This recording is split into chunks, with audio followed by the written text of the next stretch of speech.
The day Nyra Vale touched the Alpha King's dying child, three things happened at once. The boy's screaming stopped for the first time in 6 months. The king's guard drew their blades, and every courtier in the freezing square took one sharp breath and held it. Because the woman kneeling in the snow had no scent, no rank, no right to even stand in the king's shadow, let alone lay her cursed hands on the kingdom's last hope. But she did it anyway. And that choice changed everything. Stay until the end to see how the rejected outcast becomes the most dangerous woman in the kingdom. Drop a like and comment which city you're watching from. Nyra Vale learned early that silence was survival. Not the peaceful kind, the kind that came from being erased, from standing in a crowded market and having people walk through the space where you stood like you were fog, from speaking and watching their eyes slide past you to find something, anything, more real. She was 23 years old and had never been seen. Not truly. In the frontier kingdom of Valdrin, identity wasn't written in blood or bone. It was carried in scent, the chemical signature that told the world exactly who you were, where you belonged, and what you were worth. Alphas smelled like winter wind and burning cedar. Betas carried the warm, steady scent of turned earth and summer grass. Even omegas, rare and coveted, announced themselves in waves of honeysuckle and rain. Nyra smelled like nothing, not faint, not subtle, nothing. As if her body had simply forgotten to produce the one thing that made a person whole. The physicians had no answers. Her mother had wept for 3 days after Nyra's first shift at 13, when the scent glands that should have bloomed along her throat remained flat and useless. Her father stopped looking at her entirely. By 16, even her own family couldn't bear the wrongness of her, and she'd been quietly removed. No ceremony, no exile decree. Just a suggestion that perhaps she'd be happier elsewhere, anywhere else. So Nyra learned to move through the world like smoke. She took work no one else would touch, scrubbing floors in taverns that stank of old beer and desperation, hauling waste from the tannery district where the smell was so thick it didn't matter that she had none of her own. She slept in a boarding house for the displaced, in a room the size of a closet that cost half what she earned. The kingdom didn't want her. Fine. She'd survive anyway. She was good at that. The winter that changed everything came on hard and mean. Valdrin's capital, Ironcrest, was a city built for the strong. It crouched in the shadow of the Fang Mountains like a wolf guarding a kill, all black stone and sharp angles, streets narrow enough to trap the wind and turn it into a weapon. When the first snow fell in early autumn, it didn't stop until spring. The weak froze. The poor burned their furniture. The desperate did things they'd regret when the thaw came. Nyra was walking back from the tannery on a day so cold her breath crystallized before it left her lips. The street was nearly empty. Even the usual crowd of traders and beggars had retreated indoors. She moved quickly, head down, hands shoved deep into the pockets of her threadbare coat. That's when she heard it. A sound so faint she almost missed it. A whimper. Thin and high and broken. She stopped. Listened. There, tucked against the stone wall of a shuttered shop, half buried in a drift of snow, was a child. A boy. Maybe 4 years old. His lips were blue, his eyes were closed. He wore a nightshirt that had probably been white once, now stained and torn. No coat, no shoes. One small hand clutched at the snow like he was trying to hold on to something. Nyra's heart kicked against her ribs. She looked around. The street was empty. No one searching, no frantic parent calling out. The boy had been left. Her mind raced. She knew what this was. Everyone in Ironcrest did. When a child was too sick, too weak, too cursed, when families couldn't afford another mouth or another failure, they put them out. Let the cold take them. It was brutal, but it was survival. Resources were scarce. The kingdom didn't waste strength on the broken. Nyra should have kept walking. She had nothing. She was nothing. Getting involved would only bring trouble. If someone saw her touching a dying child, they'd assume the worst, that she was stealing from a corpse, or worse, that she had harmed him. A woman with no scent had no credibility, no defense. Walk away. But her feet wouldn't move. The boy's chest fluttered, barely. His fingers twitched. "Damn it," Nyra whispered. She knelt in the snow. Up close, she could see the sickness written all over him. His skin wasn't just pale. It was gray, mottled with dark veins that spread from his chest like cracks in ice. His breathing rattled. When she touched his forehead, his skin was so cold it burned. This wasn't just illness. This was a curse. Nyra had seen it before. The kingdom's history was full of them, bloodline curses that followed noble families like shadows, generation after generation. This boy wasn't a street orphan. He was someone's heir, and they'd given up on him. Carefully, Nyra scooped him into her arms. He weighed almost nothing. She tucked him against her chest, shielding him from the wind, and started walking. She didn't have a plan. Didn't know where to take him. But leaving him there to freeze felt like a betrayal of something fundamental, some last thread of humanity she wasn't ready to cut. 3 blocks later, the square opened up ahead of her, and that's when she saw the crowd. The square was packed, not with the usual market bustle, but with bodies pressed tight, all facing the same direction. Whispers ran through the crowd like a current, fear and excitement tangled together. The king was here. Nyra froze. Her instinct was to turn around, vanish back into the maze of side streets. She didn't belong here. If anyone noticed her... But the boy in her arms made a sound, a weak, gasping cry. And before she could think better of it, the crowd shifted and she was pushed forward, stumbling into the open space at the center of the square. Silence dropped like a hammer. Nyra looked up. At the far end of the square stood a man who could only be the Alpha King. Kyle Aldarin was a legend even in a kingdom that bred hard men, tall enough to tower over the tallest warriors. Broad-shouldered and sharp-eyed, with black hair that fell just past his collar, and a scar that cut through his left eyebrow and disappeared into his hairline. He wore no crown, didn't need one. Power radiated from him like heat from a forge. His scent alone would have brought lesser wolves to their knees, smoke and steel and snow, laced with something darker, dangerous. He was speaking to one of his commanders, voice low and controlled, but his posture was rigid, tense. And then his head snapped up. His gaze locked onto Nyra. No, not her. The boy in her arms. For one frozen second, no one moved. Then the king was moving, crossing the square in long, predatory strides, his guards scrambling to keep up. The crowd parted. Nyra's pulse hammered in her ears. She wanted to run, her legs locked. The king stopped 3 feet away. "Where did you find him?" His voice was rough, raw. Nyra's mouth was dry. "In the street. He was... Give him to me." He reached out, and the boy screamed. The sound was piercing, inhuman. The child thrashed in Nyra's arms, convulsing, his small body arching backward. His eyes flew open, bloodshot, unseeing. The veins on his chest darkened, spreading up his neck. The king's face went white. "No!" He lunged forward, but the boy screamed again, louder, and 2 of the guards grabbed the king's arms. "Your Majesty, the curse! I don't care." "You'll kill him if you touch him." The boy's scream cut off abruptly.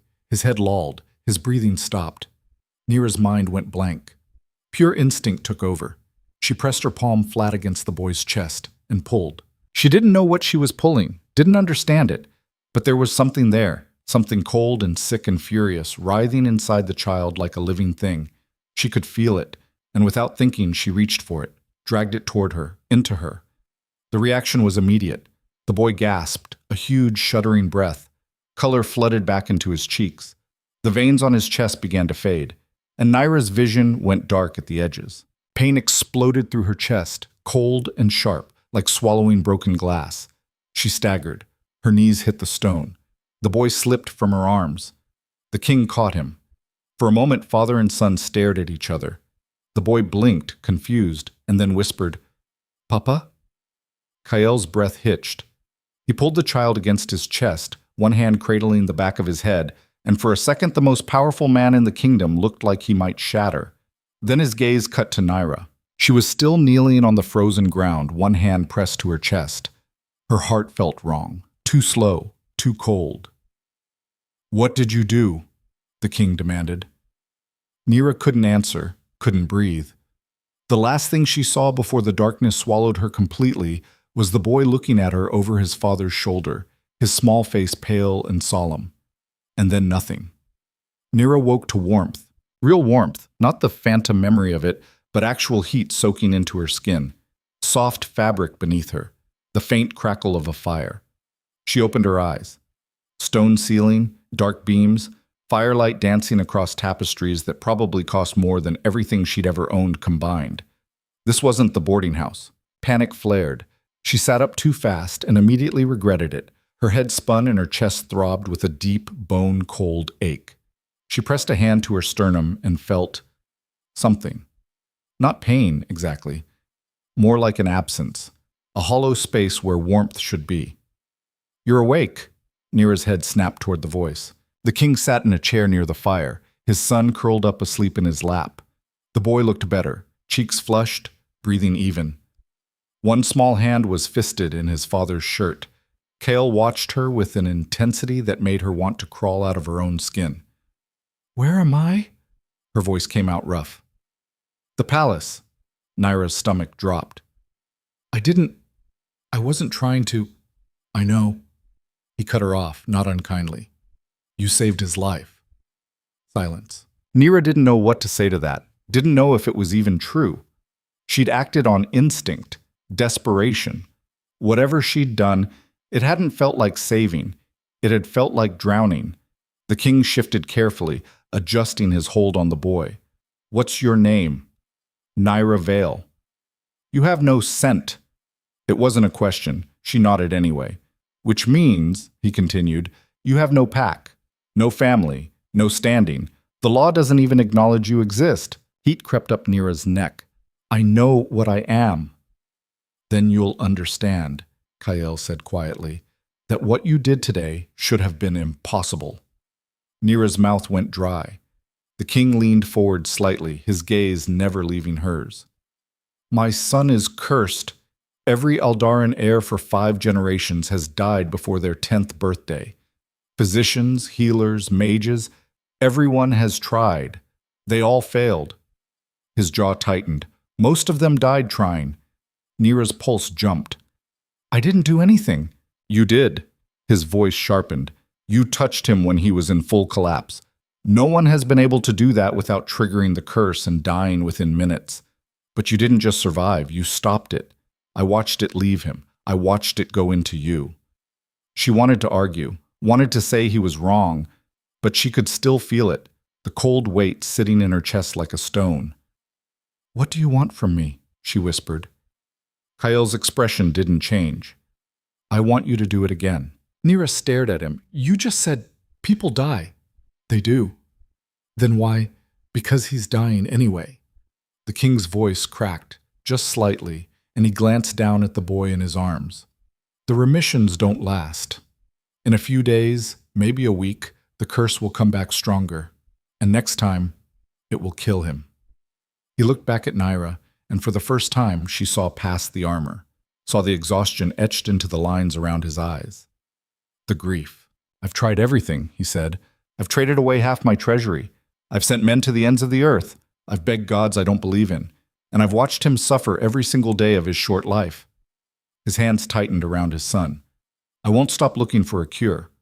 But in the meantime, I need time, and you, somehow, can give me that." "I don't even know what I did." "Neither do I." Kael's gaze was steady, unrelenting. "But it worked." Nyra shook her head. "You're asking me to take a curse into my body over and over until it kills me." "Yes." At least he was honest. "Why would I do that?" The king studied her for a long moment.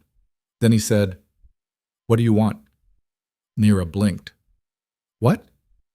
"You're invisible to this kingdom. You have no resources, no protection, no future, but I can give you all of that." He leaned back slightly. "Stay here. Help my son, and I'll make you someone they can't ignore." "How?" His answer was simple. "I'll make you queen." The words hung in the air like smoke. Nyra laughed, a short, disbelieving sound. "You're insane. I'm desperate. You can't just. People won't accept. People will accept what I tell them to accept." His tone was flat, final. "I'm the Alpha King. My word is law." Nyra shook her head, still reeling. "Even if you could, even if I—" She stopped, started again. "I'm not doing this for power." "Then what?" She looked at the boy sleeping in his father's arms. His small face was peaceful now, trusting. If I say yes, Nyra said slowly, I do it for him, not for you, not for a title. For him. Kale's expression softened, just a fraction. That's all I'm asking. They gave her a room in the east wing, far from the king's chambers, far from the prying eyes of the court. It was more space than she'd ever had in her life. A four-poster bed with thick blankets, a writing desk by the window, a wardrobe already stocked with clothing in her size. Nyra stood in the center of the room and felt like an imposter. A servant had brought her dinner on a silver tray, roasted meat, fresh bread, glazed vegetables. She stared at it for 10 minutes before forcing herself to eat. Every bite tasted like guilt. She'd agreed to the king's bargain. She must be out of her mind. A knock at the door startled her. She opened it to find a woman standing in the hallway, mid-40s, sharp-eyed, with graying hair pulled back in a severe bun. She wore the dark blue uniform of the palace senior staff. My name is Elia, the woman said. I'm the head housekeeper. His Majesty asked me to make sure you're settling in. I'm fine. Elia's gaze swept over her, cool and assessing. You'll need proper clothing, court attire. The seamstress will be here in the morning. I don't need... You'll also need to learn protocol, how to address the nobles, how to navigate the palace without causing a scene. Elia's tone was brisk, professional, but there was something underneath it, disapproval maybe, or pity. His Majesty has made his decision, but that doesn't mean the court will make this easy for you. Nyra's jaw tightened. I didn't ask for this. No, Elia said, but you're here now, and if you're smart, you'll learn quickly. She paused. The prince is asking for you. Nyra's heart jumped. Is he? He's fine. For now. But he wants to see you. Nyra followed Elia through the winding corridors of the palace, her mind racing. She barely registered the opulence around her, the marble floors, the gilded frames, the scent of beeswax and wood smoke. They stopped outside a door at the end of a quiet hallway. Elia knocked once, then pushed it open. The room beyond was smaller than Nyra's, softer. A child's room. Painted stars on the ceiling, shelves lined with wooden toys and books, a single candle burning on the nightstand, and in the bed, propped up against a mountain of pillows, was the boy. He looked up when Nyra entered, his eyes, dark and serious, tracking her movement. Hello, he said. Nyra's throat tightened. Hi. You're the one who helped me. She nodded. The boy tilted his head. What's your name? Nyra. I'm Oren. He said it solemnly, like an introduction between equals. Nyra stepped closer, her hands twisting together. How are you feeling? Better? He frowned.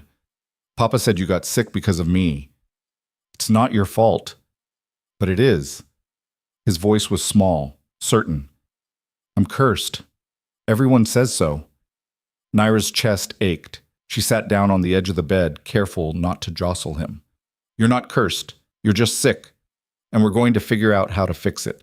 Oren studied her with a gaze far too old for his face. Are you going to stay? For a while. Papa said you're going to be queen. Nyra winced. That's complicated. Do you like my papa? The question was so earnest, so direct, that Nyra didn't know how to answer. I don't really know him yet. He's sad a lot, Oren said. He tries to hide it, but I can tell. Nyra didn't know what to say to that. Oren shifted, reaching out to take her hand. His grip was surprisingly strong. Will you come back tomorrow? Yes. Promise? Nyra looked at him, at this small, brave boy who'd been failed by everyone around him, and felt something crack open in her chest. I promise. The whispers started before sunrise. By the time Nyra walked into the Great Hall the next morning, the entire palace was buzzing with the news. The Alpha King was taking a queen. Not a noble, not an omega, a nobody, a woman with no scent, no family, no claim to power. The scandal was delicious. Nyra could feel the weight of their stares as she moved through the hall. Courtiers in silk and jewels watched her like she was a curiosity, a mistake, something that didn't belong. She kept her chin up and her expression blank. Kael had summoned her to a council meeting, an introduction, he'd said, a formality. But the moment she stepped into the council chamber, she knew it was a trap. The room was full of men, older, hard-faced, each one radiating power and disdain. They sat around a long table, and at the head of it, Kael. He gestured to an empty chair beside him. Nyra sat. The silence was suffocating. Finally, one of the men spoke. He was broad-shouldered, gray-haired, with a scar cutting across his jaw. "Your Majesty, with all due respect, what exactly is this?" Kael's voice was ice. "This is Nyra Vale, my future queen. She has no scent. I'm aware." "Then you understand," another man cut in, leaner, sharper, "that she has no standing, no legitimacy. The people will never accept—" "The people will accept what I decree." Kael's tone didn't rise, but the temperature in the room dropped 10 degrees. "Or they're welcome to challenge me directly." No one moved. The scarred man leaned forward. "And what exactly has this woman done to earn such a position?" "She saved my son's life." "So we're handing out crowns for charity now?" Kael's hand slammed onto the table. The crack echoed like a gunshot. "Enough!" Every man in the room went still. The king stood slowly, his gaze sweeping over them like a blade. "I don't care what you think of her. I don't care what the court whispers. My son is alive because of her, and if you have a problem with my decision, you can take it up with me, personally." No one spoke. Kael's gaze cut to Nyra. "Come." She followed him out of the room, her heart pounding. The moment the door closed behind them, she exhaled. "That went well," she muttered. Kael didn't smile. "It's going to get worse before it gets better." Comforting. He stopped, turning to face her. "They'll test you, push you, try to prove you don't belong." His gaze was steady. "Don't let them." "And how exactly do I do that?" "Survive," he said simply.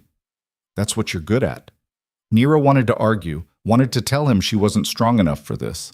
But the truth was, she'd been surviving her whole life. Maybe she could survive this too. Kael's expression softened, just slightly. "The ceremony is in 3 days." Nyra's stomach dropped. "What ceremony?" "The bonding." 3 days?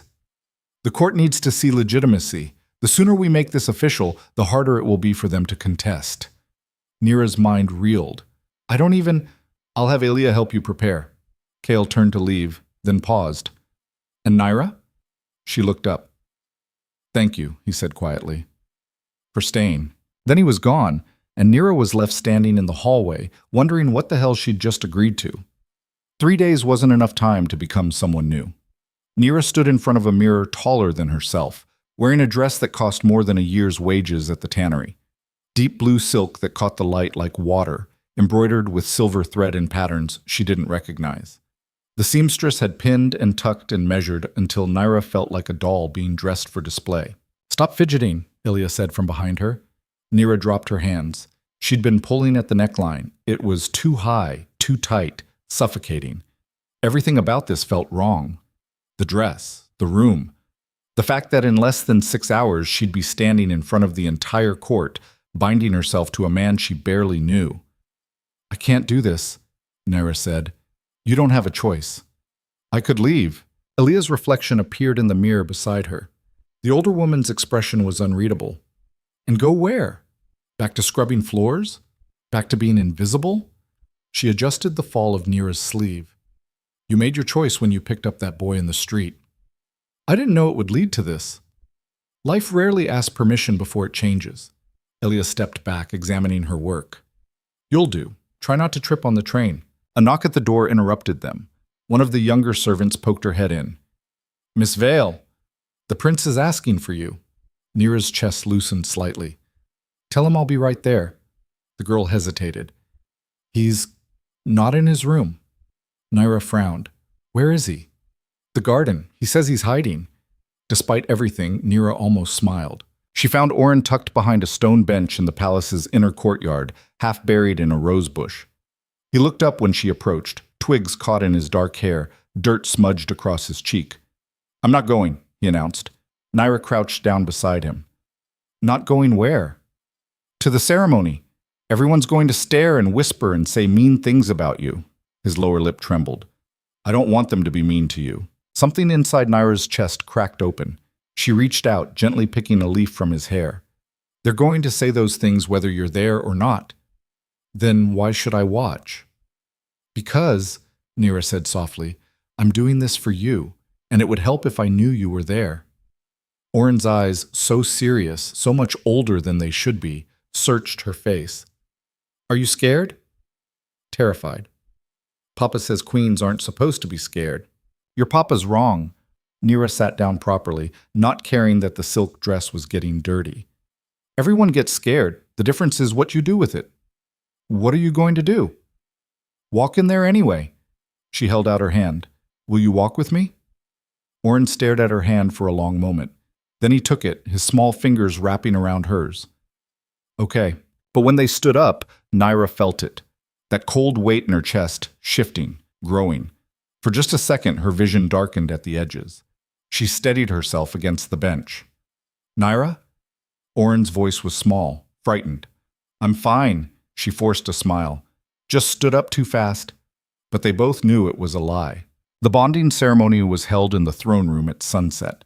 The space was massive, vaulted ceilings that disappeared into shadow, walls lined with torches that did more to create shadows than light.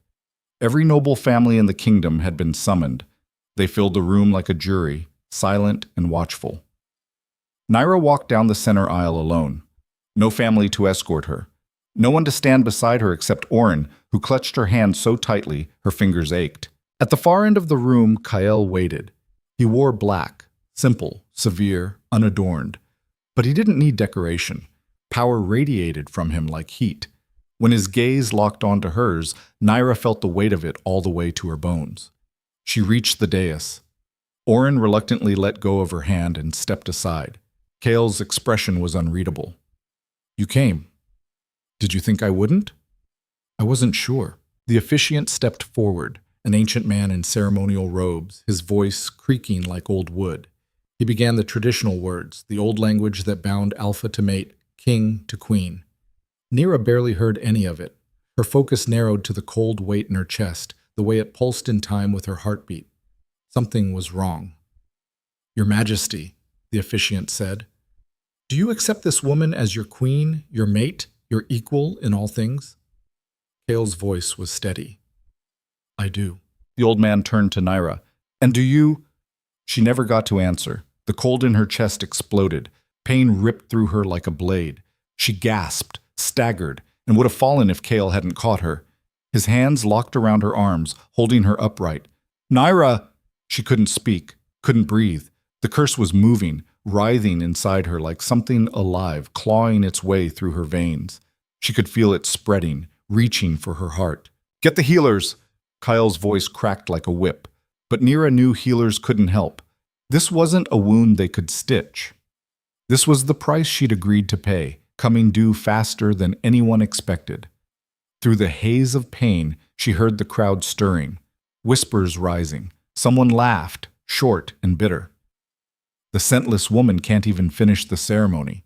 This is what happens when you defy tradition. The curse will kill her before the week is out. Nyra's vision cleared just enough to see Oren standing nearby, his small face white with terror.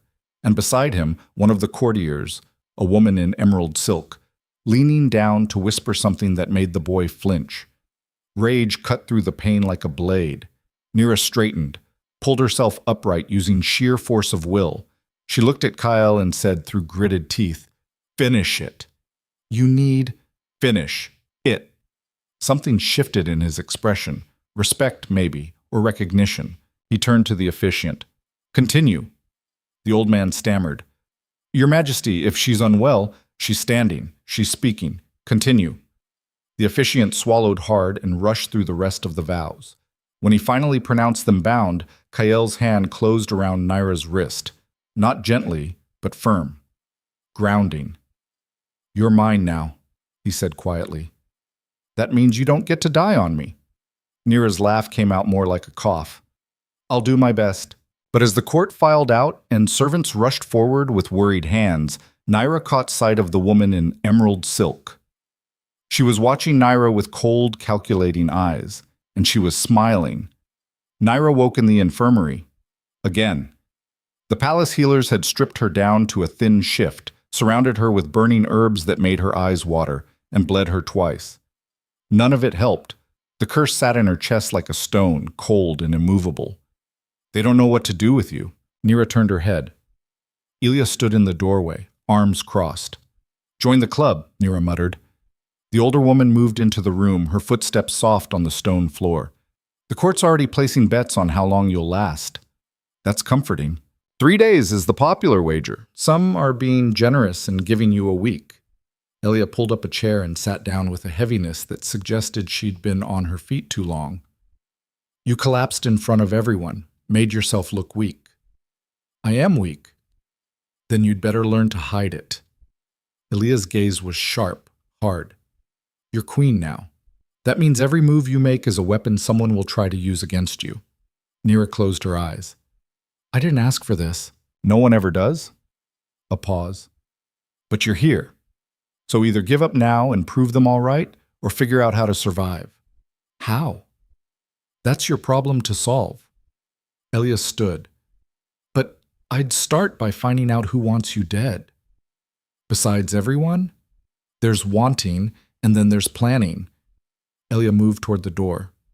Someone in that throne room was happy to see you fall, and they won't stop until you're gone. After she left, Nyra lay in the darkness and tried to make sense of the mess she'd walked into. She'd survived 23 years of being invisible. She could survive this. She had to, because Oren was counting on her. The next morning, Nyra forced herself out of bed despite every instinct screaming at her to stay down. She dressed in the simplest gown she could find, gray wool, practical, nothing that would draw attention, and made her way through the palace. She had no idea where she was going. The palace was a maze of corridors and staircases, rooms that seemed to lead nowhere. But eventually she found herself in the library, a massive space filled with floor-to-ceiling shelves, the air thick with the smell of old paper and leather. And sitting at a table near the window was a woman. She looked up when Nyra entered. Mid-30s, sharp features, auburn hair pulled back in a severe knot. The same woman from the ceremony, the one in emerald silk. Your Majesty. The woman's voice was smooth, cold. I didn't expect to see you up so soon. Nyra's instincts prickled. And you are? Lady Soraya Vex. I serve as the king's senior advisor. She closed the book in front of her with a soft thud. Or I did, before you arrived. Ah, so that's how it was. Nyra moved further into the room, keeping her movements careful. I'm not here to take anyone's position. Of course not. Soraya's smile was razor thin. You're here to save the prince. How noble. It is what it is. And yet, Soraya stood moving around the table with the grace of a predator. The prince seems worse, not better. The curse you took from him, it's killing you. And when you die, what happens to him? Nyra's jaw tightened. I'm not dead yet. No, but you will be. Soraya stopped a few feet away, her gaze raking over Nyra like she was measuring a corpse. You're not strong enough for this. Not built for it. The king may be desperate enough to pretend otherwise, but the rest of us see the truth. And what truth is that? That you're a mistake. Soraya's voice dropped, soft and venomous. A desperate gamble that's going to cost this kingdom everything. Something snapped inside Nyra. The fear, the exhaustion, the constant weight of everyone's judgment, it all condensed into a single point of fury. She stepped forward. You're right. I'm not strong. I'm not noble. I don't belong here. She met Soraya's gaze dead on. But I'm the only one who can touch that boy without triggering the curse. So unless you've got a better solution hidden in one of these books, I suggest you back off. Soraya's smile widened. There it is. The bite. She tilted her head. Good. You'll need it. Then she turned and walked out, leaving Nyra standing alone in the library, her heart hammering. That night, Oren's fever came back. Nyra was in her room when the knock came, frantic, urgent.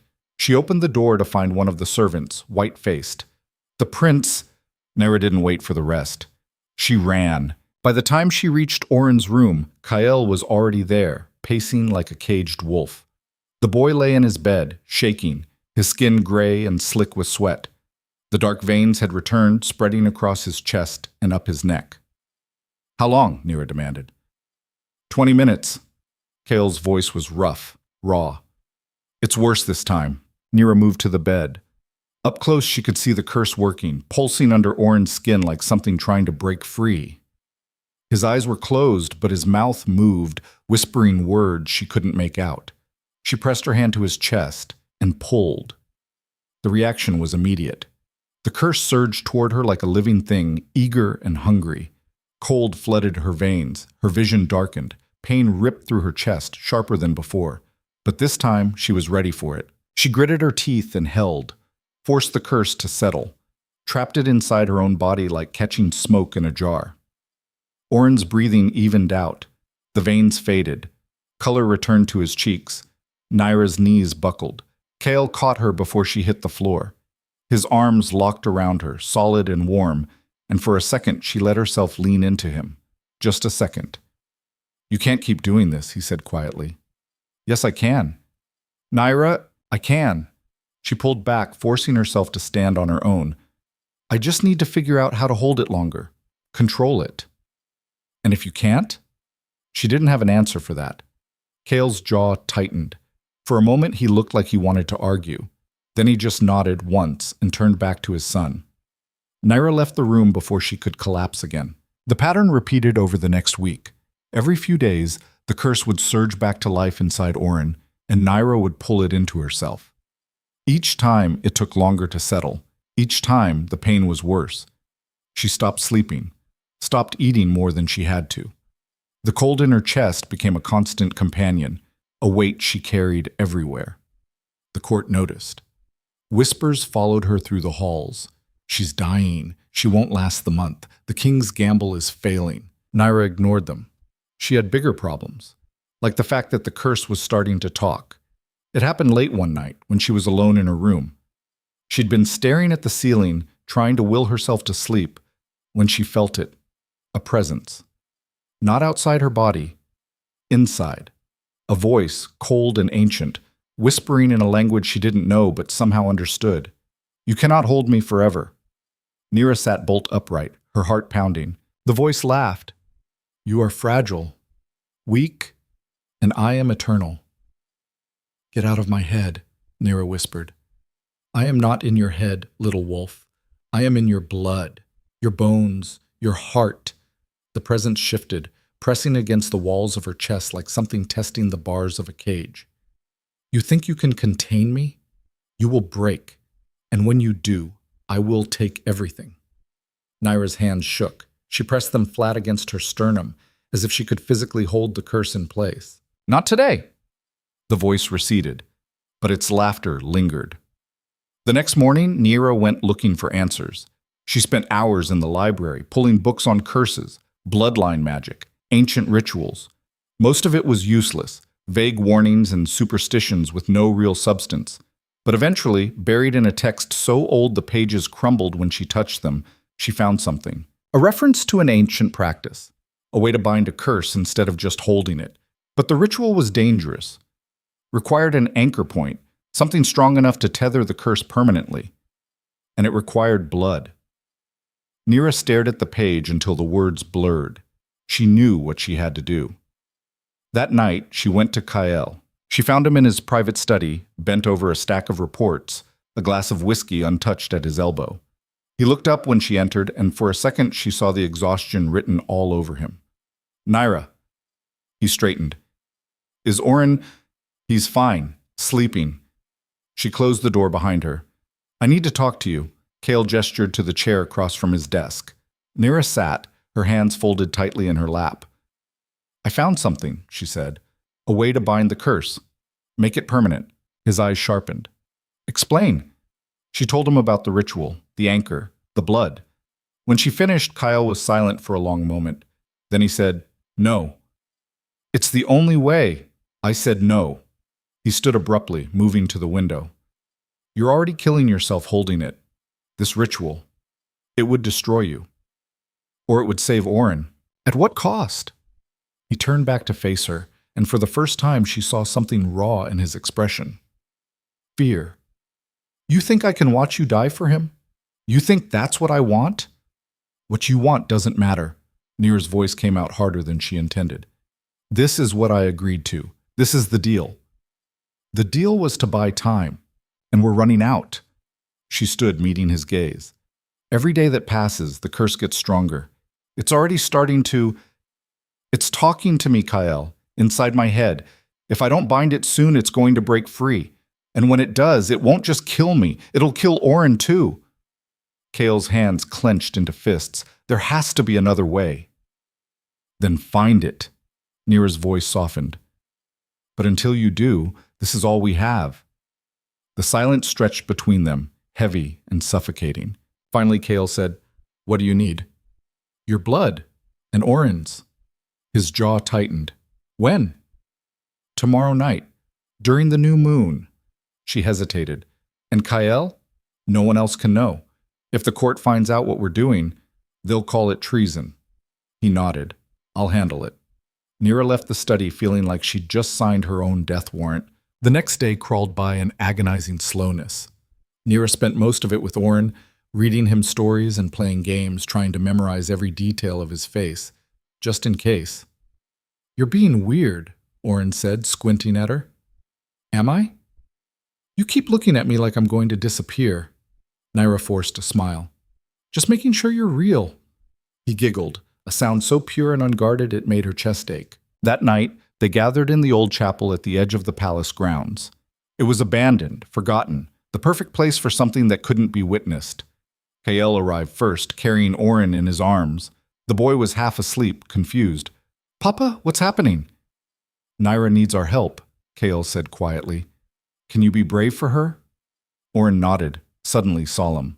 Nyra had prepared the space as best she could, drawn the symbols from the ancient text in chalk, gathered the materials. Her hands shook as she worked. "Are you sure about this?" Kael asked. "No." Nyra looked up at him. "But I'm doing it anyway."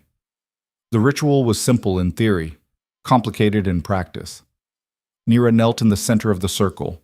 Kael and Oren stood at two of the cardinal points.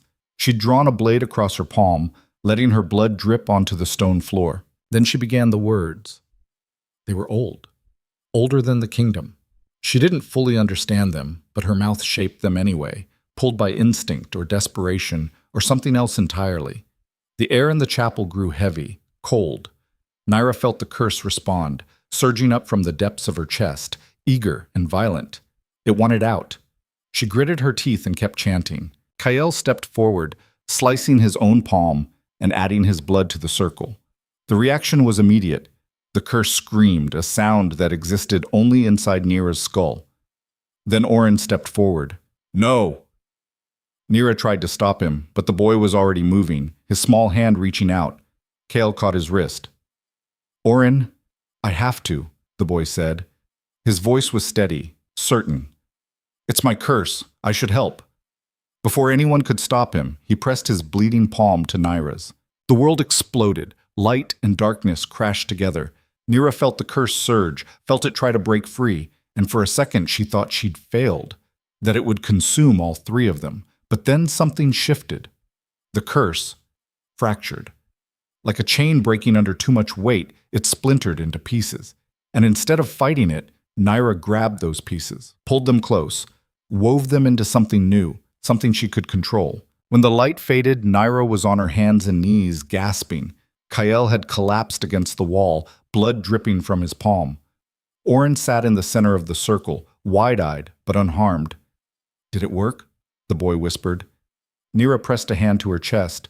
The curse was still there, she could feel it, but it wasn't fighting anymore. It was settled, bound, hers. "Yeah," she said, her voice rough. "It worked." Kael let out a breath that might have been a laugh or a sob. He pulled Oren into his arms, holding him tight. And for the first time since this whole nightmare began, Nyra let herself believe they might actually survive this. But as they left the chapel, none of them noticed the shadow watching from the tree line, or the figure that turned and disappeared into the night, carrying the news back to someone who'd been waiting for exactly this moment. The shadow moved through the palace corridors like smoke, slipping past guards who should have been watching, through doorways that should have been locked. By the time it reached the West Tower, dawn was still an hour away. Lady Soraya Vex stood at her window, waiting. She didn't turn when the door opened. "Well?" Her voice was soft, controlled. "It worked!" The figure stepped into the lamplight. A man, lean and hard-faced, wearing the unmarked leather of a hired blade. She bound the curse. All three of them bled for it. Soraya's fingers tightened on the windowsill. And the king? Stayed with her, protected her. The man's tone was carefully neutral. He's getting attached. Of course he is. Soraya finally turned, her expression cold. Men are predictable that way. They see a wounded thing and think they can save it. She moved to her desk, pulling out a sealed letter. Take this to Lord Corvain. Tell him the time has come.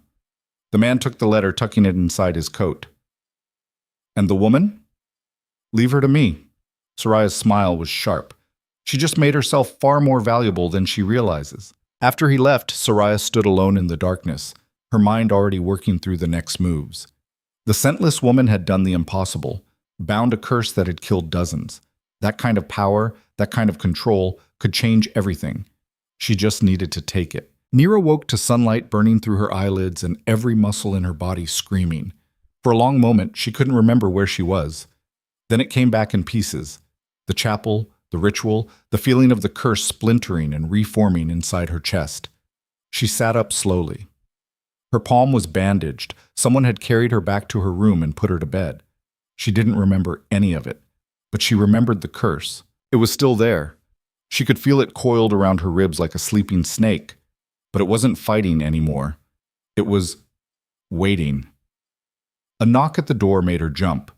Come in. Elia entered carrying a tray. Tea and bread, simple and warm. She set it on the bedside table without comment. How long was I out? Nyra asked. 18 hours. Elia's expression was unreadable. The king's been checking on you every 2 hours. The boy's been camped outside your door since yesterday. Guilt twisted in Nyra's stomach. Is he? He's fine. Better than fine, actually. No fever, no pain. Whatever you did, it worked. Elia paused. For now. Nyra picked up the tea, letting the warmth seep into her hands. You don't sound convinced. I've lived in this palace for 20 years. I've seen a lot of desperate plans. Elia's gaze was sharp. They usually fall apart right when you start believing they'll work. That's encouraging. I'm not here to encourage you. I'm here to keep you alive long enough to see this through. Elia moved toward the door, then stopped. The court's been asking questions.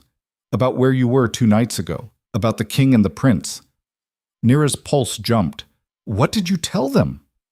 That you were ill and the king was tending to his son. But they're not stupid. Elia's voice dropped. Whatever you did in that chapel, someone saw, and they're talking. After she left, Nyra sat in the silence and tried to think through the implications. If word got out that she'd performed blood magic, ancient, forbidden magic, the court would have all the ammunition they needed to remove her, possibly permanently. She needed to move first. Nyra found Kael in the training yard, shirtless and covered in sweat, beating the hell out of a practice dummy. His guard kept a respectful distance, clearly used to these moods. She waited until he paused, chest heaving, before stepping forward. We need to talk. Kael grabbed a towel, wiping his face. Up close, she could see the exhaustion carved into the lines around his eyes.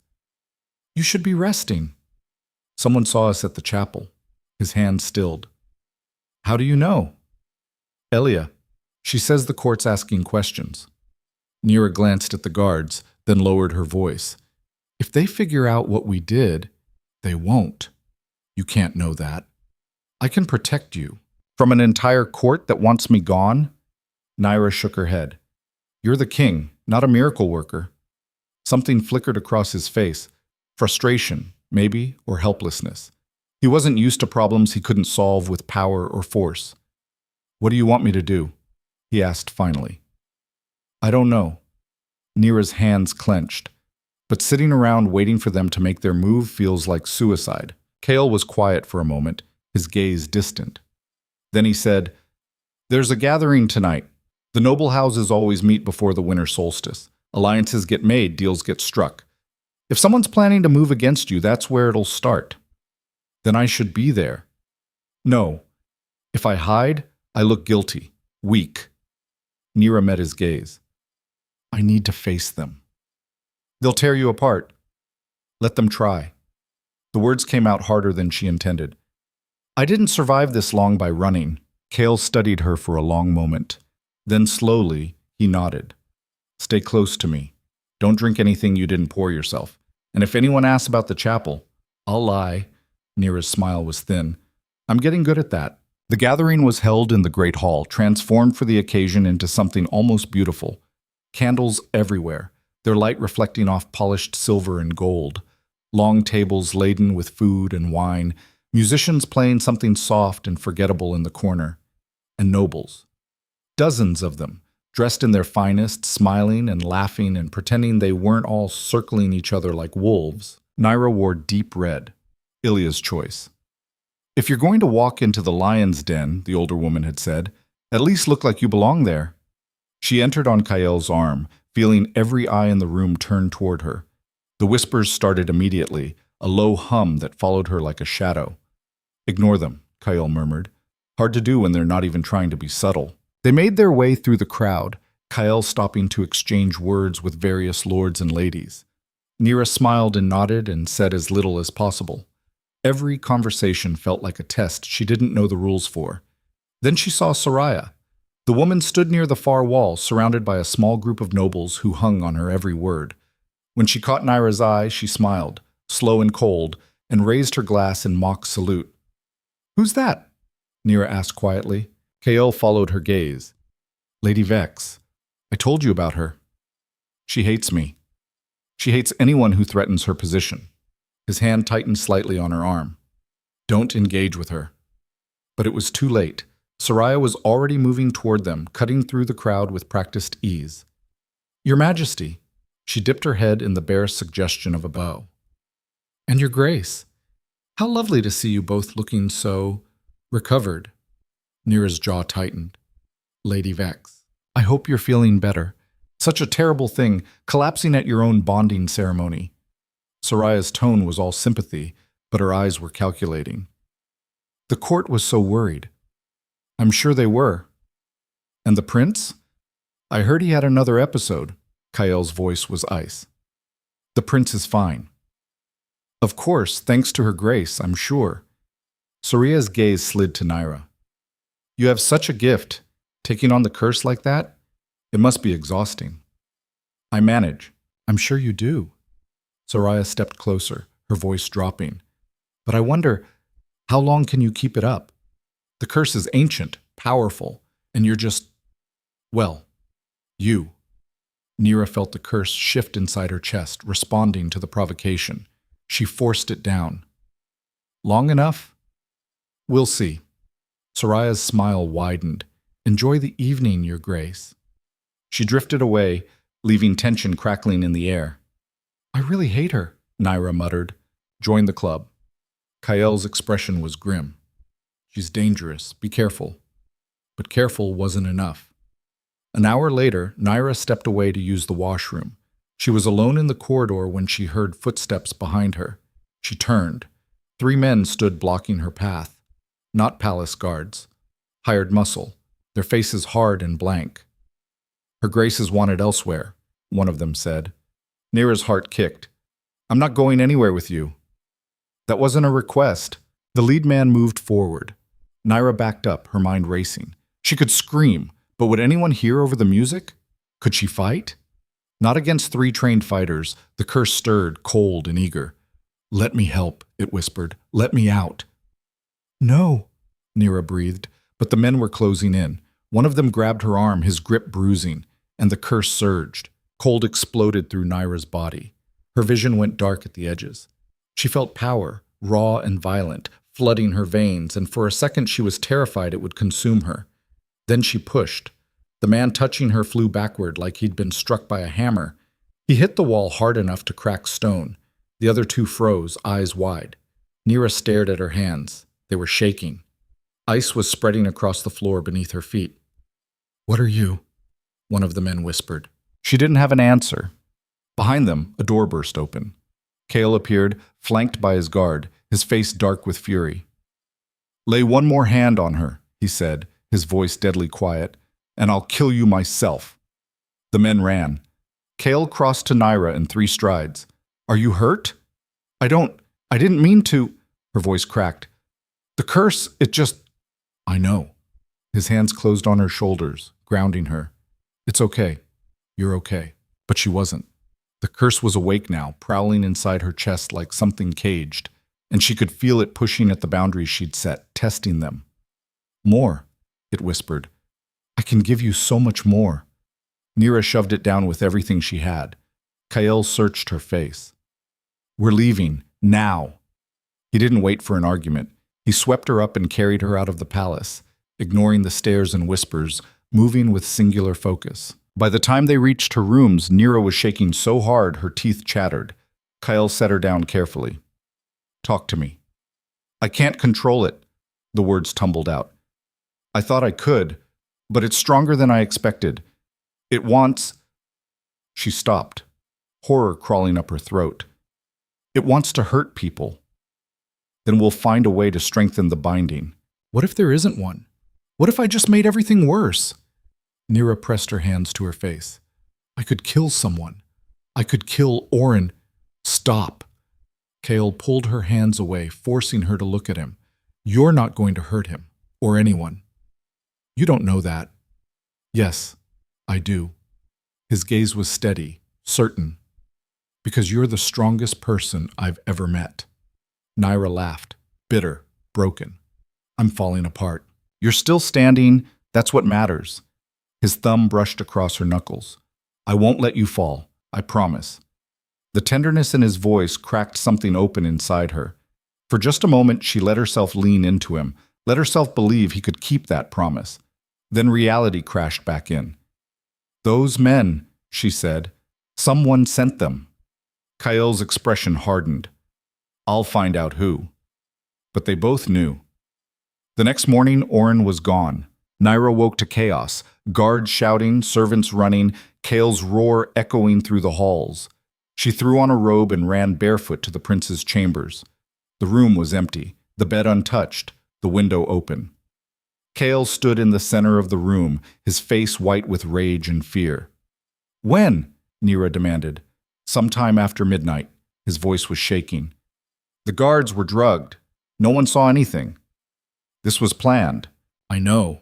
His hands clenched into fists. They took him to draw you out. Nyra's blood went cold. Me? You're the one who can save him. They know that. Kael turned to face her, and she saw the panic he was barely holding back. They're going to use him as leverage. To do what? Before he could answer, a servant burst in, holding a sealed letter. Your Majesty, this was left at the gate. Kael tore it open. His face went gray as he read. What does it say? Nyra asked. He handed it to her without a word. The message was short, direct. Bring the scentless queen to the old fortress ruins at moonrise, alone, or the boy dies. Nyra's hands shook. This is a trap. Obviously. They want me dead. Or they want the curse. Kael's voice was hollow. You're the only one who's ever controlled it. That makes you valuable. Dangerous. I don't care what they want. Nyra looked up at him. I'm going. Not alone. That's the deal. Then I'm going with you. And get Oren killed? Nyra shook her head. No, this is my fight. You'll die. Maybe. She met his gaze. But I'm not letting that boy pay for my choices. Kael looked like he wanted to argue, to lock her in her room and handle this himself, but they both knew that wasn't an option. Finally, he said, Then we do this smart. You go. But my guard follows at a distance. The second you give the signal, no signal. Nyra's voice was hard. If they see your men, they'll kill him. Nyra, I can handle this. She didn't know if that was true. Didn't care. Trust me. The silence stretched between them, heavy with everything unsaid. Then Kael stepped forward and kissed her, hard and desperate and full of fear. When he pulled back, his voice was rough. Come back. Nyra didn't promise. Promises were for people with futures. The fortress ruins sat at the edge of the kingdom, where the mountains met the frozen plains. Once, it had been a stronghold. Now it was just broken stone and bitter wind. Nyra arrived as the moon rose, alone as instructed. The ruins were dark except for a single fire burning in what used to be the great hall. She walked toward it, her heart hammering. They were waiting. Soraya stood near the fire, flanked by a dozen armed men, and in front of her, bound and gagged, was Oren. The boy's eyes went wide when he saw Nyra. He tried to call out, but the gag muffled the sound. "You came." Soraya's voice was almost pleased. "I wasn't sure you would." "Let him go." Nyra's voice was steady, cold. "In time." Soraya gestured to one of her men, who stepped forward with a strange device, metal and glass, etched with symbols Nyra didn't recognize. "First, we have business." "What do you want?" "The curse." Soraya's smile was sharp. "You've done the impossible, bound ancient magic to your will. I want that power, and you're going to give it to me." Nyra's laugh was bitter. "And if I refuse?" "Then the boy dies." Soraya knelt beside Orin, running a finger along his cheek. The child flinched. "Slowly, painfully, while you watch." Rage flooded Nyra's veins, hot and fierce. The curse responded, surging up like a wave. "Careful," Soraya warned. "Lose control now, and you might hurt him yourself." Nyra forced the curse back down, her whole body shaking with the effort. "How?" "This device will extract the curse from you and transfer it to me." Soraya stood, gesturing to the contraption. "A painful process, I'm told, but necessary." "It'll kill me." "Probably." Soraya's expression was almost sympathetic. "But you were dying anyway. At least this way the boy lives." Nyra looked at Orin, at his terrified eyes and trembling shoulders, at the trust written all over his small face. She'd promised to protect him. "Fine," she said. "Let him go first." "Do you think I'm stupid?" "I think you want this curse more than you want him dead." Nyra stepped forward. "Let him go and I'll cooperate. Keep him, and I'll let the curse consume me right here." "You'll get nothing." Soraya's eyes narrowed. For a long moment she said nothing. Then she nodded to one of her men. "Take the boy outside. If she tries anything, kill him." They dragged Orin away. He was crying now, silently, his small body shaking. Nyra forced herself not to look. "Now," Soraya said. "Let's begin." They strapped Nyra into the device, cold metal biting into her wrists and ankles. The symbols etched into the glass began to glow, a sickly green light that made her stomach turn. Soraya stepped back, watching with clinical interest. "This is going to hurt." She wasn't lying. The device activated with a sound like breaking glass. Pain exploded through Nyra's chest, worse than anything she'd felt before. It was like being torn apart from the inside, every nerve screaming. The curse fought, thrashed, refused to be moved. "No," it snarled. "I am yours. Yours." "Get it out!" Soraya's voice was sharp, panicked. The device hummed louder. The pain intensified. Nyra screamed, and deep inside her, something broke. Not the binding, something else. Something fundamental. The curse stopped fighting and started listening. Nyra felt it shift, not away from her, but into her, deeper. Merging with something she hadn't known was there. Power flooded her body. Real power, not borrowed, not bound, hers. She opened her eyes.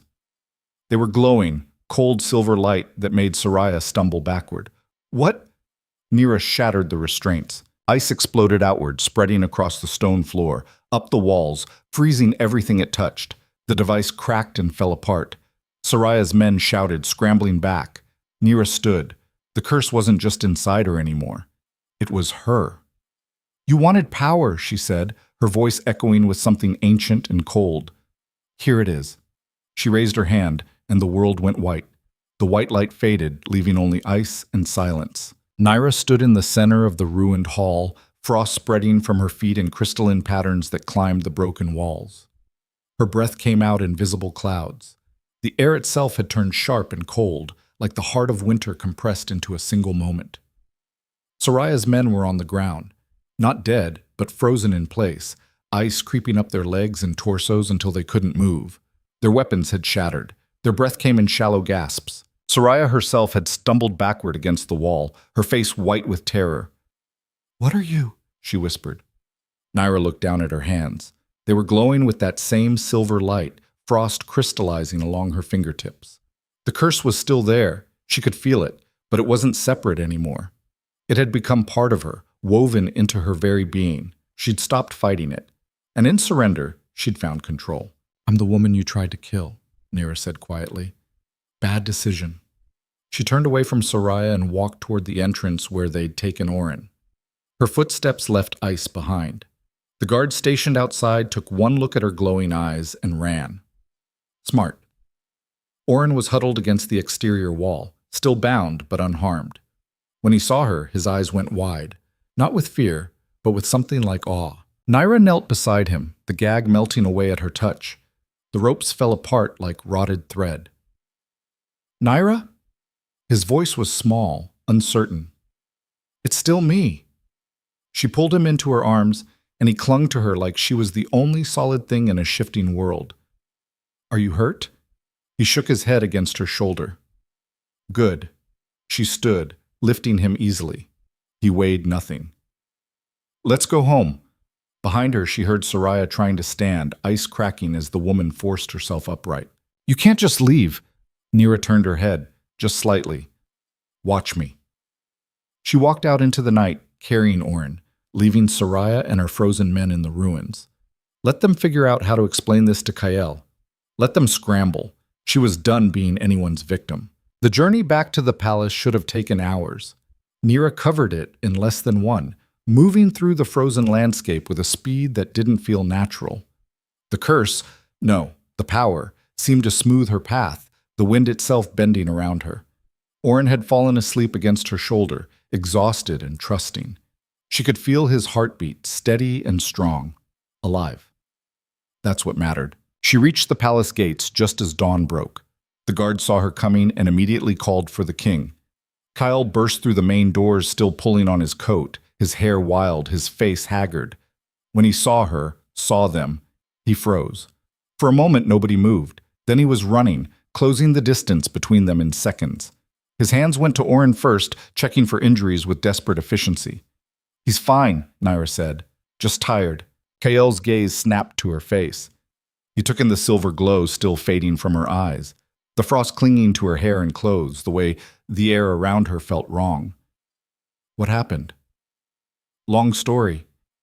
Nyra's legs suddenly felt unsteady. The adrenaline was wearing off, leaving exhaustion in its wake. Can we... She didn't finish. The world tilted sideways and Kael caught her, one arm still holding Oren, the other keeping her upright. Get the healers, he barked at the guards. And find Elia, now. But Nyra shook her head. No healers. They can't help with this. Nyra, I'm not hurt. I'm just... She searched for the right word. Different. His jaw tightened, but he nodded. He carried them both inside, moving through the palace like it was his first time navigating it, all his attention focused on keeping them safe. He took them to his own chambers, not the formal throne room, not the sterile guest quarters. His private space. Dark wood and worn leather, books scattered across surfaces, a fire already burning in the hearth. He laid Oren on the large bed, the boy barely stirring. Then he turned to Nyra. Talk. So she did. She told him about the device, about Soraya's plan to steal the curse, about the moment when everything had broken and reformed. She told him about the power now living inside her, about how it felt like breathing and drowning at the same time. When she finished, Kael was silent for a long moment. Then he said, Show me. Nyra held out her hand, concentrated. Ice formed in her palm, not jagged or wild, but delicate. A perfect snowflake, intricate and beautiful. She closed her fist and it vanished. I can control it now, she said. Not perfectly, but enough. And Soraya? Alive. Scared. I left her in the ruins with her men. Nyra's voice hardened. She'll come for me again. This won't be over until we deal with her. Then we deal with her. Kael's tone was flat, final. She kidnapped my son, tried to kill my queen. That's treason, punishable by death. The court won't support that. She's too well connected. I don't care what the court supports. His eyes were cold, dark. She crossed a line. Nyra understood that look. The Alpha King wasn't just angry. He was lethal. We need to be smart about this, she said carefully. If you just execute her, the nobles will see it as tyranny. They'll turn on you. Then what do you suggest? Make them see what she is. Nyra's mind was already working through possibilities. Let the court judge her themselves. Kael studied her face. You have a plan. The beginning of one. A small voice interrupted them. Papa? They both turned. Oren was sitting up in the bed, rubbing his eyes. When he saw them both, relief flooded his face. You're okay, he said to Nyra. I'm okay. You were glowing at the ruins. Your eyes were silver. Kale's gaze sharpened. You saw that? Oren nodded. It was scary, but also, he frowned, searching for words. Also kind of amazing. Despite everything, Nyra smiled. That's one way to put it. The boy scrambled off the bed and threw himself at both of them, wrapping his small arms around as much as he could reach. Nyra and Kyle caught him between them, and for a moment they just stood there, an improbable, impossible unit. A family, almost. The thought terrified Nyra more than the curse ever had. By midday, word had spread through the palace. The queen had returned. The prince was safe. And something had happened at the ruins, something no one could quite explain, but everyone whispered about. The nobles who'd attended Soraya's gathering were notably quiet. Nyra spent the afternoon in her chambers trying to understand the extent of what she could do. She practiced in secret, small demonstrations where she wouldn't be seen. Ice formed at her command. She could lower the temperature of a room just by thinking about it. And when she concentrated, she could feel the curse's awareness extending outward like invisible threads. It was intoxicating, terrifying, powerful. A knock at the door pulled her from her experiments. Elia entered without waiting for permission, her expression grim. The court's demanding an audience, she said. They want answers about what happened. Let them demand. Your Majesty. Elia's tone was sharp. You can't hide forever. They know something changed, and if you don't control the narrative, someone else will. Nyra's jaw tightened. She knew Elia was right. When? Tomorrow. The king's already called a full assembly. Of course he has. Elia moved closer, her voice dropping. There's something else. Soraya returned to the capital an hour ago. She's telling people you attacked her, that you've been corrupted by the curse. Nyra's hands clenched. She kidnapped Oren. She says she was trying to save him, that you're the real threat. Elia's expression was grave. Some of the nobles are listening. They would. This is your chance to turn it around. Elia's gaze was steady. But you need to be smart. Show them strength, but not violence. Power, but not cruelty. Make them see you as a queen, not a monster. Nyra wanted to argue, wanted to say she didn't care what they thought, but that would be a lie. She cared. Because if the court turned against her completely, Kyle couldn't protect her. And if she fell, Oren's protection went with her. Fine, she said. I'll play their game. Good. Ilia paused at the door. And Your Majesty, whatever you do tomorrow, don't hold back. Half measures won't work anymore. You need to make them believe. That night, Nyra couldn't sleep. She stood at her window, watching the moon track across the sky, feeling the power inside her pulse with each heartbeat. She'd spent her whole life being invisible. Now she was about to step into the brightest spotlight in the kingdom. The irony wasn't lost on her. A soft knock made her turn. Kale stood in the doorway, still dressed despite the late hour. Can't sleep either? She asked. Too much to think about. He moved into the room, keeping a respectful distance. Tomorrow's going to be difficult. I know. They're going to try to tear you apart. Let them try. Kale's expression softened slightly. You've changed.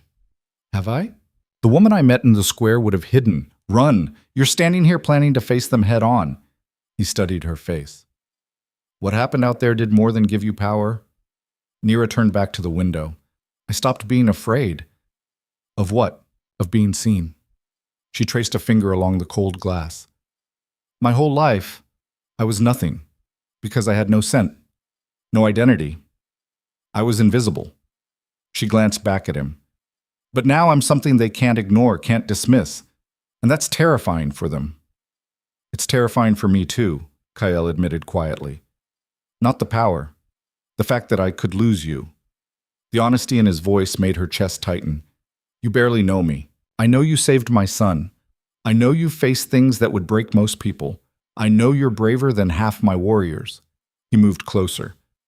And I know that somewhere along the way, this stopped being just a deal. Nyra's breath caught. Kyle, you don't have to say anything. His hand found hers in the darkness. I just needed you to know. Before tomorrow. Before everything gets complicated again. She should pull away, should maintain the distance. But his hand was warm, solid, real. This was always complicated, she said softly. I know. He smiled, small and sad. Doesn't change anything. He left before she could respond, leaving her alone with the moonlight and her racing thoughts. The great hall was packed. Every noble family in Ironcrest had sent representatives. They filled the tiered seating that surrounded the central floor, their faces a mixture of curiosity, hostility, and barely concealed anticipation. They'd come to see a spectacle. Nyra entered from the side, flanked by palace guards. She wore white, pure, unadorned white that made her look like winter itself. Ilia's idea. Make them see the Ice Queen, not the scentless woman. The whispers started immediately. Kale sat on his throne at the far end of the hall, Orin beside him in a smaller chair. The boy's face was pale but determined. He gave Nyra a small, brave smile. She smiled back. Soraya stood in the center of the floor, surrounded by her supporters. Her dress was torn, her face marked with bruises, some real, Nyra suspected, but some carefully applied for sympathy. Your Majesty, Soraya's voice rang out clear and strong. I come before you seeking justice. This woman, she pointed at Nyra, attacked me without provocation, used dark magic to assault me and my men. She's become dangerous, unstable. Murmurs of agreement rippled through the crowd. Kale's voice cut through the noise like a blade. Lady Vex, you were found in the ruins with your men after my son was kidnapped. You expect me to believe you're the victim here? I was trying to help by taking my son in the middle of the night, by drugging my guards. His tone was deadly. Try again. Soraya's composure slipped, just slightly. The queen is corrupted by the curse. I was attempting to remove it before it consumed her completely. Liar. The word came from Nyra. She stepped forward into the center of the floor, and the crowd went silent. You didn't try to help, Nyra said, her voice calm but carrying. You tried to steal the curse for yourself. You had a device, a ritual. You wanted the power. Lies. Then why did you tie me to that device? Nyra's gaze swept the crowd. Why did you threaten to kill Orin if I didn't cooperate? The queen is clearly delusional. Am I? Nyra held out her hand. Ice formed in her palm, spreading into a perfect replica of the device Soraya had used. Intricate and detailed, every symbol etched in frozen crystal. This is what she tried to use on me. Anyone here recognize it? The crowd stirred. Several nobles exchanged glances. An older man stood in the upper tiers, Lord Corvain, Nyra remembered, one of Soraya's allies. That's old magic, he said slowly. Forbidden magic. Where would Lady Vex acquire such a thing? Soraya's face had gone white. I don't know what that is. I have witnesses, Nyra cut in. Your own men. The ones I left frozen in the ruins. By now the king's guards will have retrieved them. They're in the dungeon, waiting to testify. It was a bluff. Nyra had no idea if Kael had actually sent anyone, but Soraya didn't know that. The woman's composure cracked. They're lying to save themselves. All of them? Nyra's voice was sharp. 12 men, all telling the same story? Kael stood. The movement silenced the entire hall. Bring them in, he commanded. The doors opened. Guards marched in, hauling Soraya's men, still half frozen, clearly terrified. They were thrown to their knees in front of the throne. Tell them, Kael said quietly. Tell them what happened at the ruins. The men broke. One by one, they confessed. The kidnapping. The device. Soraya's plan to extract the curse and use it for herself. With each word, Soraya's support crumbled. Lord Corvain sat down slowly, his face ashen. Other nobles who'd aligned with her were suddenly very interested in their shoes. When the last man finished speaking, the silence was crushing. Kael's voice was ice. Lady Soraya Vex, you are charged with kidnapping, attempted murder, and treason. How do you plead? Soraya's mouth opened, closed. No words came out. Since you seem unable to answer, Kael continued, I'll decide for you. Guilty, on all counts. You can't. I can. His gaze swept the crowd. Does anyone here dispute my judgment? No one spoke. Even Soraya's closest allies stayed silent. Kael's expression was grim. You will be stripped of your titles, your lands, and your position. You will be exiled from Ironcrest before sunset. If you ever return, the sentence is death. It was mercy, barely. Soraya seemed to realize that. She sank to her knees, shaking. Guards moved forward to take her away. But before they could, Nyra spoke. Wait. Everyone turned to look at her. Nyra moved closer to Soraya, crouching down so they were eye level. Her voice was soft enough that only Soraya could hear. You wanted power so badly you were willing to kill a child for it, Nyra said. But power isn't something you steal.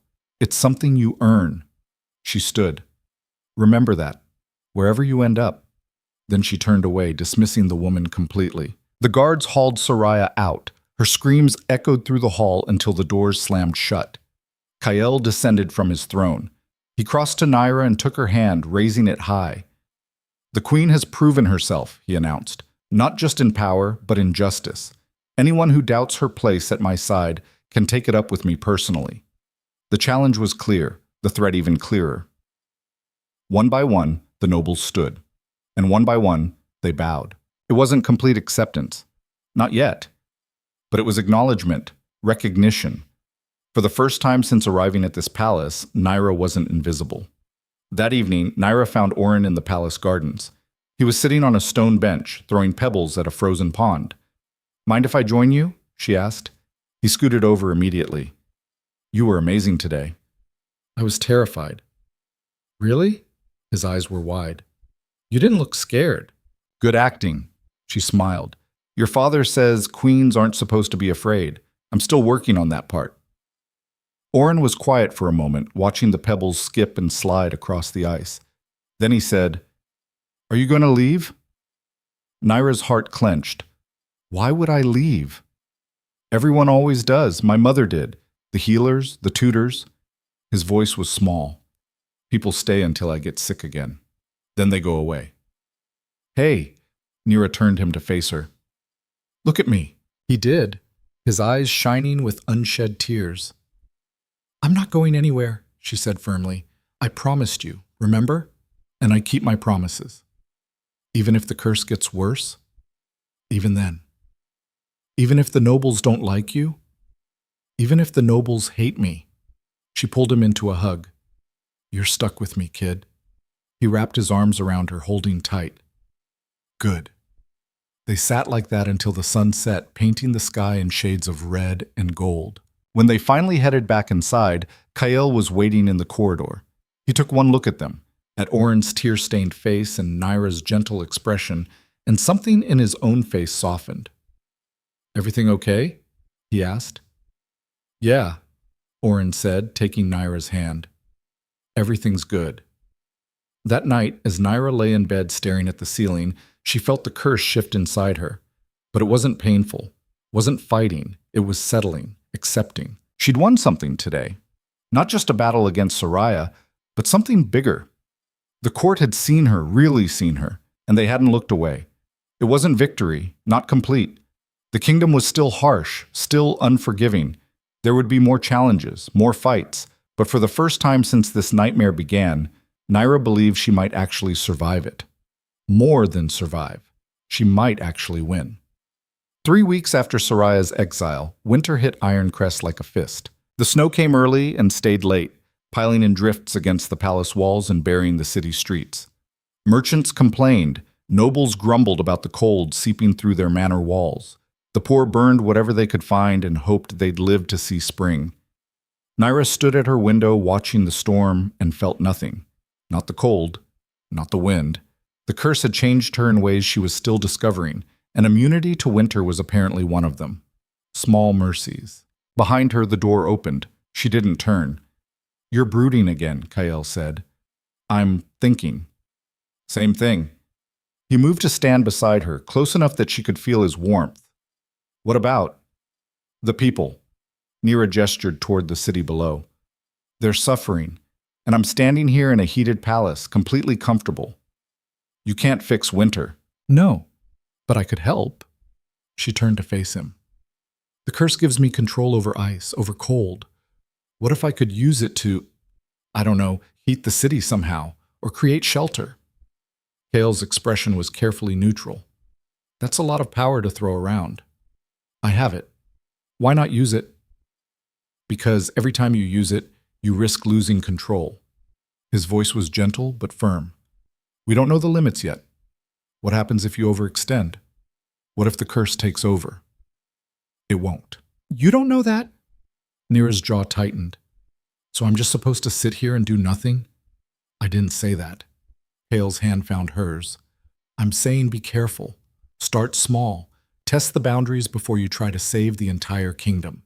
She wanted to argue, wanted to insist she had this under control, but the truth was, she didn't. The power inside her was vast, ancient, and still largely unknown. She'd learned to channel it, to direct it, but she hadn't learned its limits. Maybe Kale was right.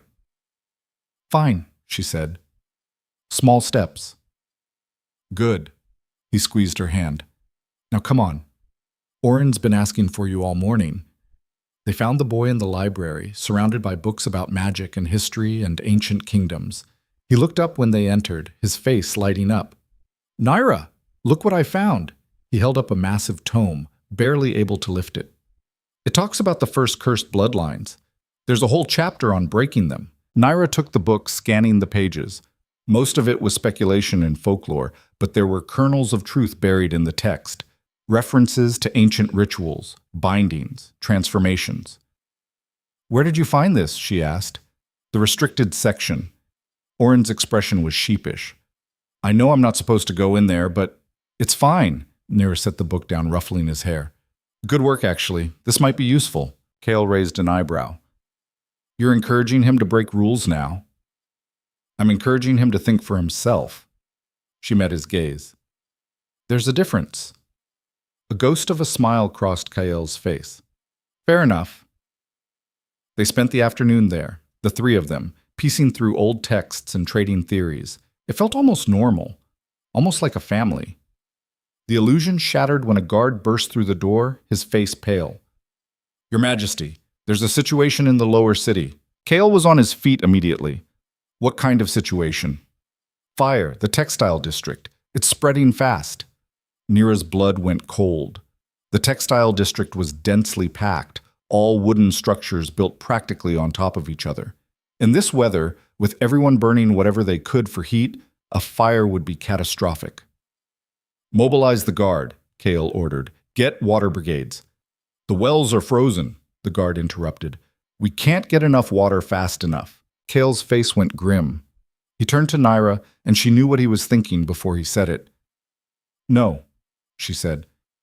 You could stop it. I've never tried anything that big. People are dying right now. His voice was hard, desperate. You said you wanted to help. This is how. Nyra looked at Oren. The boy was watching her with those serious, too old eyes. You can do it, he said quietly. I know you can. The faith in his voice broke something loose inside her. Fine, she stood. But if this goes wrong, it won't. Kale's hand closed around her arm. I'll be right there with you. They rode through the city at a dead run, guards clearing the way. The smell hit them first, smoke and burning cloth and something worse underneath. Then they saw the flames. The fire had consumed 3 full blocks. Orange light painted the snow red. People were running, carrying what they could, screaming for loved ones. The heat was intense, even from a distance. Nyra dismounted, her heart hammering. This was bigger than anything she'd attempted, bigger than the confrontation with Soraya, bigger than her worst nightmare. I don't know if I can do this, she said. Kael's hand found the small of her back. Yes, you do. Nyra closed her eyes, drew a deep breath, reached for the curse. It responded immediately, surging up with eager coldness. She shaped it, molded it, pushed it outward, and ice exploded from her in a wave. It spread across the ground, up the burning buildings, smothering flames in crystalline sheets. The fire fought back, heat against cold, but Nyra didn't stop. She poured more power into it until her whole body was glowing with silver light. The crowd fell silent. Everyone stopped running, stopped screaming, just stared. The last flame flickered and died. Nyra swayed, exhausted. Kale caught her before she fell. "Easy," he murmured. "I've got you." She looked up at the buildings she'd saved, covered in ice now but intact. No more fire. No more death. Then she looked at the people, dozens of them, staring at her with expressions ranging from awe to terror. One woman stepped forward, middle-aged, face soot-stained, holding a crying child. She stopped a few feet from Nyra and dropped to one knee. "Thank you," she whispered. Then another person knelt, and another, until half the crowd was on their knees in the snow, heads bowed. To her, Nyra's throat went tight. She wanted to tell them to stand up, that she wasn't worth bowing to.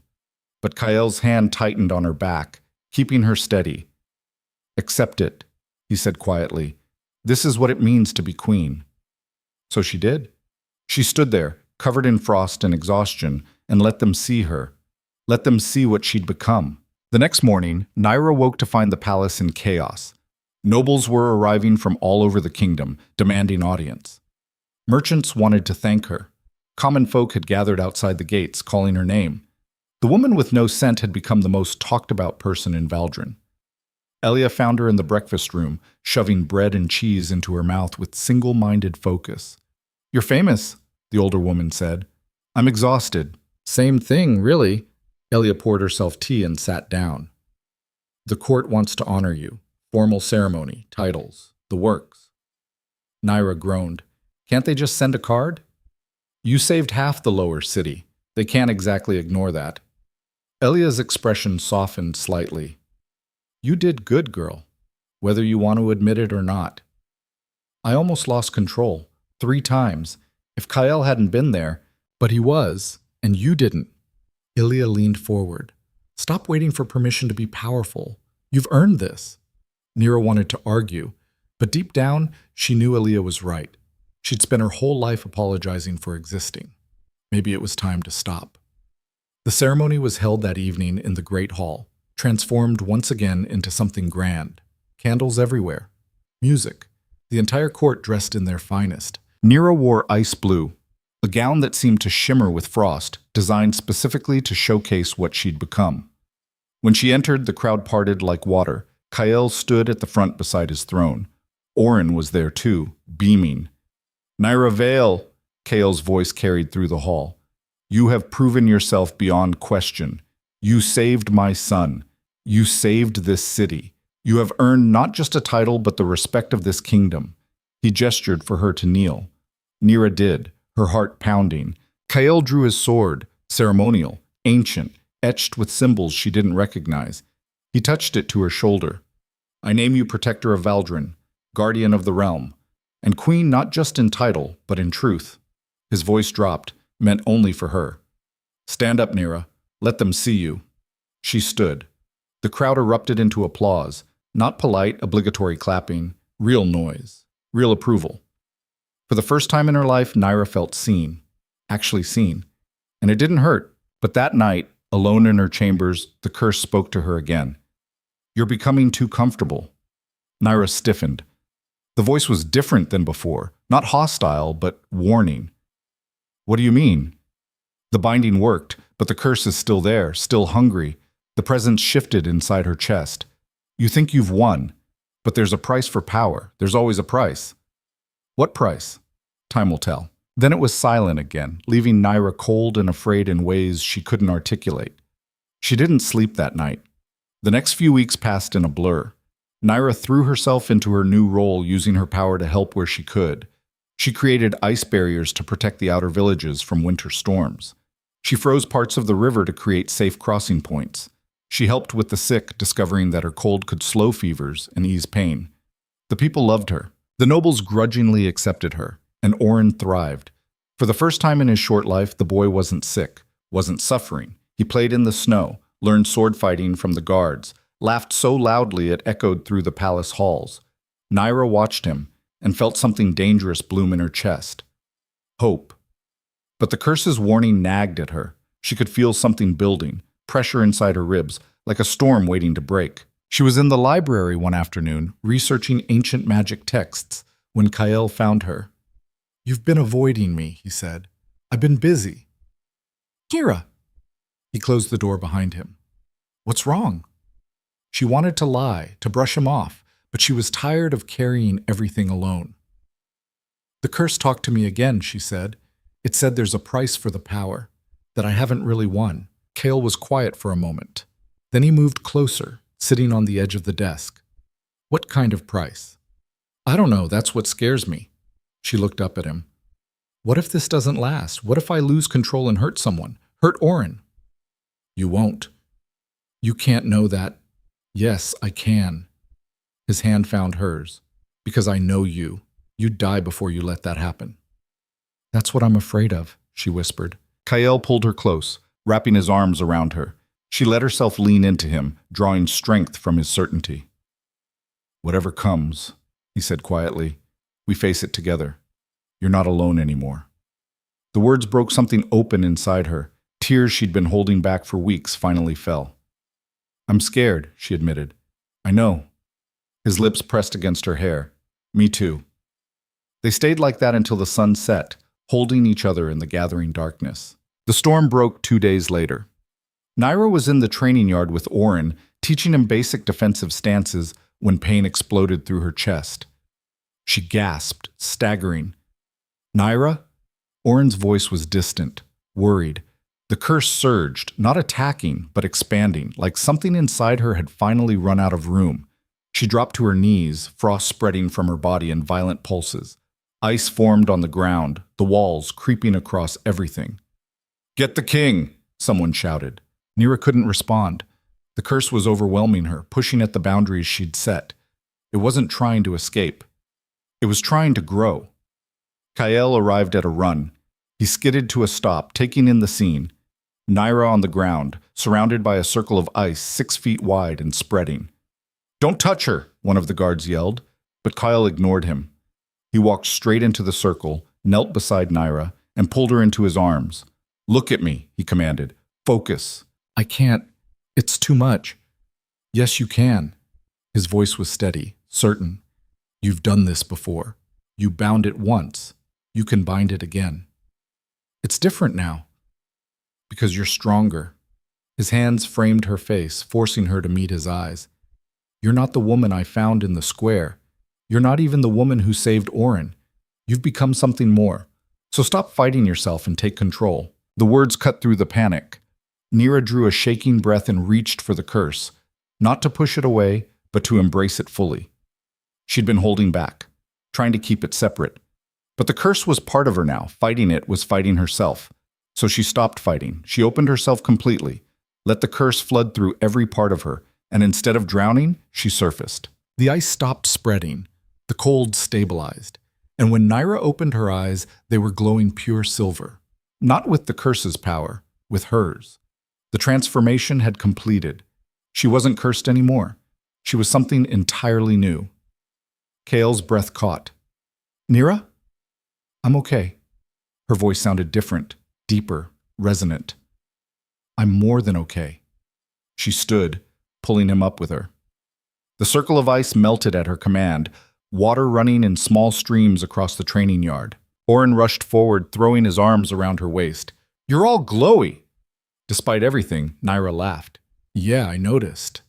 The boy looked up at her, his expression serious. Does this mean you're staying? Forever, Nyra promised. If you'll have me, always. That night, the court gathered for an emergency assembly.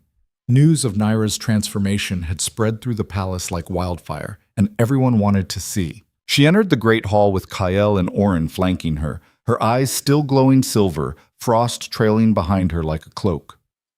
The nobles fell silent. One of the older lords stood.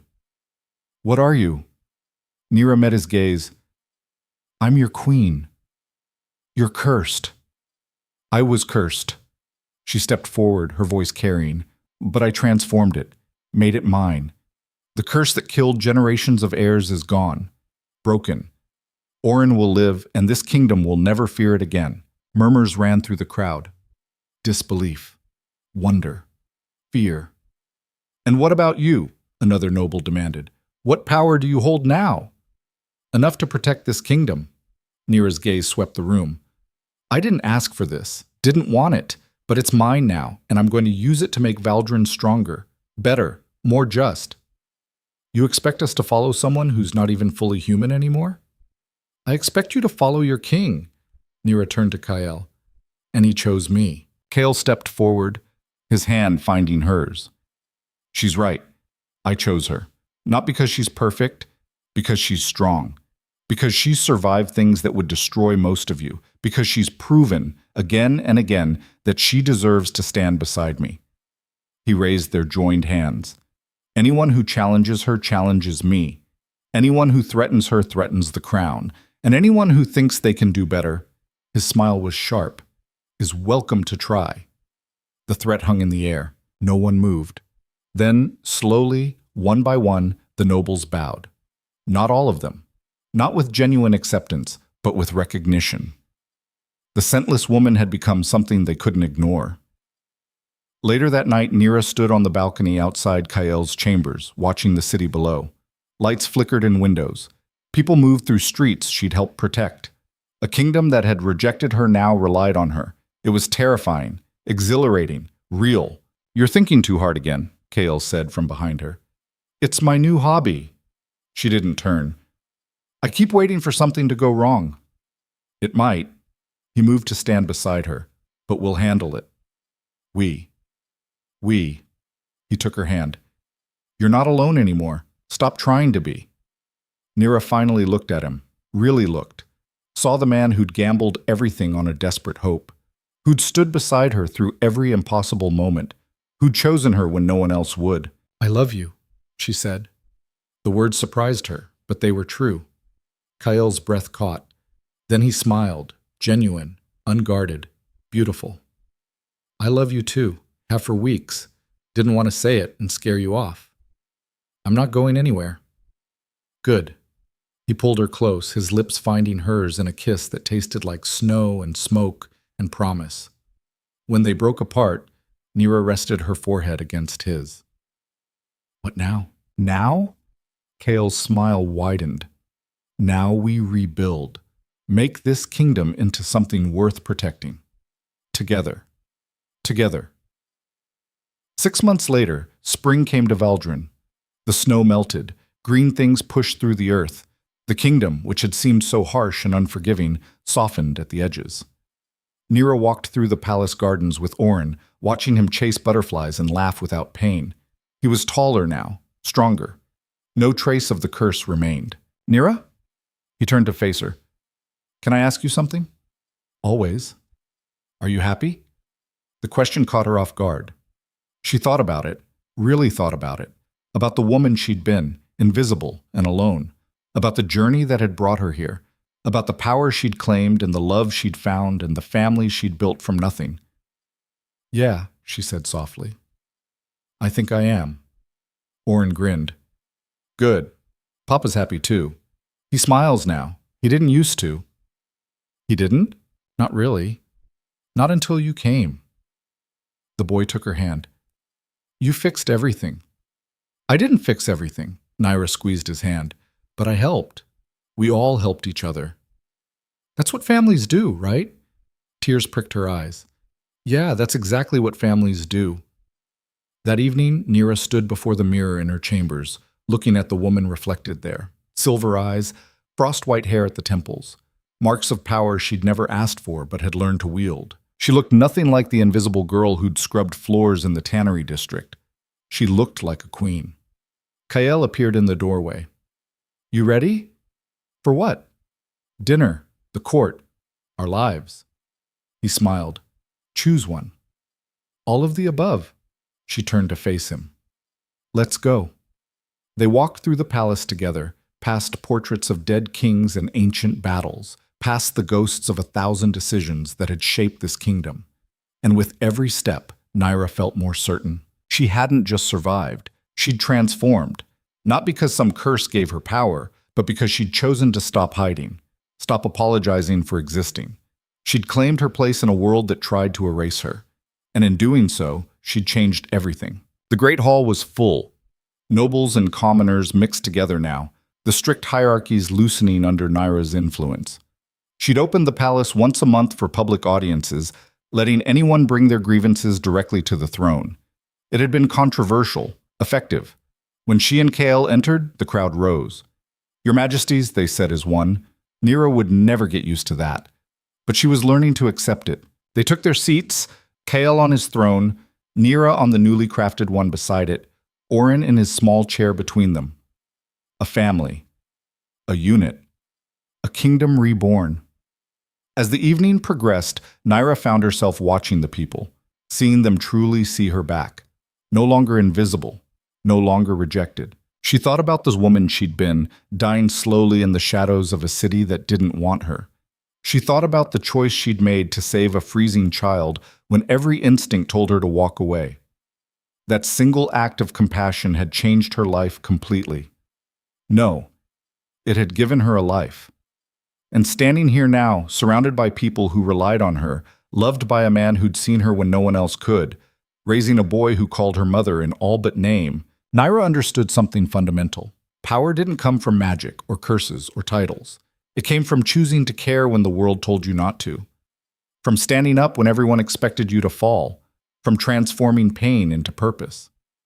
She'd been cursed, broken, reforged, and in the breaking, she'd become exactly who she was meant to be. Not despite her journey, because of it. As the evening wound down and people began to leave, Oren climbed into her lap, exhausted from playing with the other children. He curled against her chest, his breathing evening out into sleep. Kael reached over, his hand covering hers. "What are you thinking?" he asked quietly. Nyra looked at the boy in her arms, at the man beside her, at the kingdom spread out beyond the palace walls, harsh and beautiful and hers. "I'm thinking," she said softly, "that I finally found where I belong." Kael's smile was warm, complete. We all did. And as the candles burned low and the last guest departed, Nyra sat there holding everything she'd never known she wanted, everything she'd never dared to dream possible. She was no longer the woman the world rejected. She was the woman who saved it, and that made all the difference.